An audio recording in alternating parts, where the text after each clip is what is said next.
নিয়োগ দুর্নীতি ও দিকে দিকে হিন্দুদের উপর অত্যাচারের অভিযোগ তুলে মুখ্যমন্ত্রীর পদত্যাগের দাবিতে মঙ্গলবার হুগলি জেলা শাসকের দপ্তরে অভিযানের ডাক দিয়েছিল বিজেপি। নেতৃত্বে ছিলেন দলের রাজ্য সভাপতি সুকান্ত মজুমদার। ঘোড়ের মোড়ে দুটি ব্যারিকেড ভেঙে ডিএম অফিসের দিকে এগিয়ে যেতেই ৩ নম্বর ব্যারিকেডের সামনে পথ আটকায় বিশাল পুলিশ বাহিনী। সেখানেই অবশ্য রাজ্য সরকারের সমালোচনা করে স্মারকলিপি না দিয়েই কর্মসূচি শেষ করেন সুকান্ত মজুমদার। মাইক হাতে তিনি বলেন, এখানকার ডিএম অযোগ্য, আমরা ওকে স্মারকলিপি দেব না। অপরদিকে চাকরি হারা শিক্ষকদের নিয়ে রাজ্য সরকারের সমালোচনা করেন। প্রশ্ন হচ্ছে, পাল্লালপুর স্কুলে ক্যাম্পটা আপনি জোর করে কেন তুলে দিলেন? গতকাল আমি ওখানে সরজমিনে উপস্থিত ছিলাম, সেখানে আমি গিয়ে দেখেছি আপনি টাকা দেবেন, বাংলার আবাস যোজনা দেবেন না ছাতার মাথা দেবেন, সেটা কবে দেবেন? বাড়ি তৈরি হবে, কিন্তু এই মুহূর্তে এই লোকগুলো কোথায় থাকবে? আমার প্রশ্ন মাননীয় মুখ্যমন্ত্রীর কাছে, বাড়িতে বোম ফেলা হয়েছে, পেট্রোল বোম, ছাদ ফেটে গেছে, আগুন ধরে গেছে হিন্দুদের বাড়িগুলো, সেই বাড়িতে কে থাকবে? মুখ্যমন্ত্রীর পরিবারে কেউ ওই বাড়িতে গিয়ে এক রাত থাকতে পারবেন? বা ভিডিও, স্থানীয় ভিডিও ওই বাড়িতে গিয়ে এক রাত কাটিয়ে থাকুন, আসুন। আপনি কবে বাংলার আবাস যোজনা দেবেন, কবে তাদের বাড়ি পাবে, আর মন্দিরগুলোকে কি দেবেন? এখন ভগবানকেও কি মমতা বন্দ্যোপাধ্যায়ের দৌলতে বাংলার আবাস যোজনায় থাকতে হবে, সেই পরিস্থিতি উঠে এসেছে পশ্চিমবঙ্গে। মাননীয় মুখ্যমন্ত্রীর বাংলার আবাস যোজনা দরকার, ওনাকে সবার আগে বাংলার আবাস যোজনা দিয়ে বাংলার বাইরে কোথাও একটা বাড়ি করে দেওয়া উচিত। আমরা উড়িষ্যা একটা বাড়ি করে দেবো, ওখানে থাকুন, ওদেরকে যোগ্যের কাজে করে পার করে দাও। আমরা প্রথম থেকে বলে এসেছি উনি সেটাই করবেন, যেহেতু ওনার লোকেরা টাকা নিয়ে চাকরি বিক্রি করেছে, সেই লিস্ট উনি কিছুতেই আনবেন না। আমি বলছি, সেই লিস্ট যদি বাইরে আসে, পশ্চিমবঙ্গের মানুষের চোখ খুলে যাবে, দেখা যাবে অযোগ্যদের মধ্যে 60%-এর বেশি বিশেষ এক ধর্মীয় সম্প্রদায়ের মানুষের লাভ। মে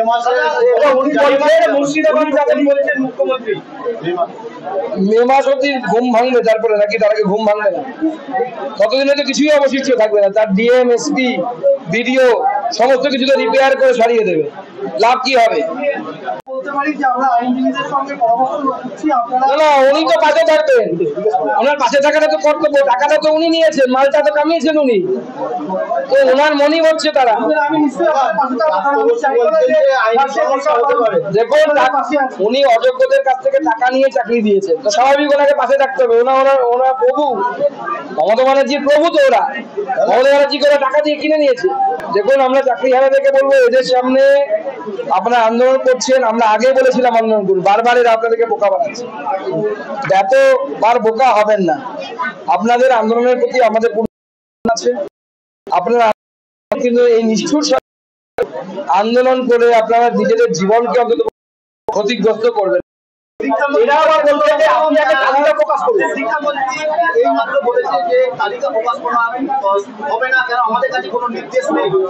দেখুন, তালিকা প্রকাশ এই সরকার কিছুতেই করবে না। সব শিক্ষকদেরকে ললিপপ দেওয়া হচ্ছে। তালিকা প্রকাশ করলে পরে কাদেরকে টাকা নিয়ে চাকরি দিয়েছে তৃণমূল কংগ্রেসের নেতারা, সেটা ধরা পড়ে যাবে, সবার সামনে চলে আসবে।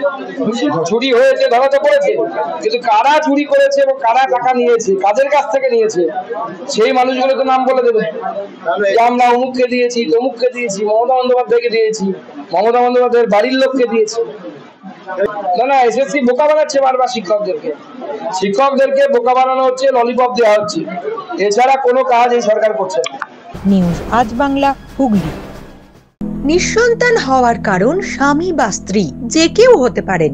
আইভিএফ এর অ্যাডভান্স সায়েন্স আর এক্সপার্ট কেয়ার লক্ষ লক্ষ কাপেলের স্বপ্ন সার্থক করেছে। তাই বন্ধাত্বকে হারাতে আপনাদের অবশ্যই আসতে হবে আরামবাগ প্রাণ আইভিএফ ফার্টিলিটি সেন্টারে। এখানে চিকিৎসা করিয়ে অনেক দম্পতি সন্তানের মুখ দেখেছেন। আমাদের ঠিকানা আরামবাগ, বসন্তপুর, আমতলা, বিবেকানন্দ পল্লী, 2 নম্বর রেলগেটের পাশেই। মোবাইল নাম্বার 7865858781 অথবা 7908098172।